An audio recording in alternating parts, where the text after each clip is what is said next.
हर जेकर घरे खिसिया बाणे सैया, सुन सुन एगो बताइले उपैया। जेकर घरे खिसिया बाणे सैया, सुन सुन एगो बताइले उपैया। अरे बतियाई है सभे ना जानेला हो, रुसल पिया कैसे मानेला हो, रुसल पिया कैसे मानेला हो, रुसल पिया कैसे। अरे जेकर घरे खिसिया बाण सैया, हो जेकर घरे खिसिया बाण सैया, सुन सुन एगो बताइले उपैया।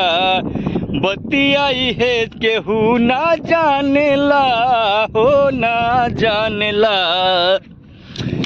अरे बतिया सभे ई ना जानेला हो, ना जानेला कि रुसल पिया कैसे मानेला हो, रुसल पिया कैसे मानेला हो, रुसल पिया कैसे मानेला हो, रुसल पिया कैसे।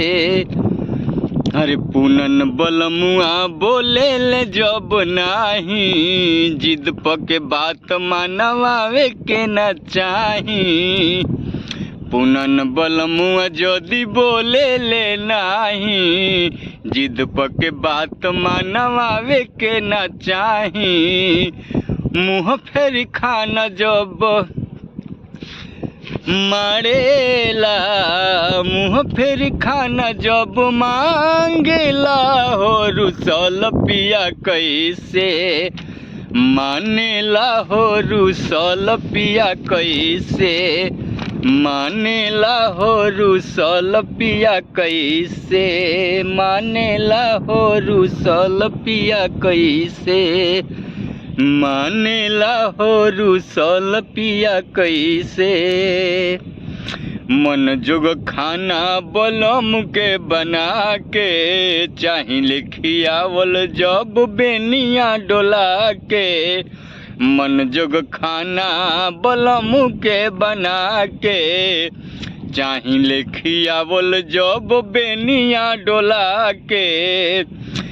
सेज पे परहेज नहीं लावेला, सेज पे परहेज नहीं लावेला हो, रुसल पिया कैसे मानेला हो, रुसल पिया कैसे मानेला हो, रुसल पिया कैसे मानेला हो, रुसल पिया कैसे मानेला हो, रुसल पिया कैसे।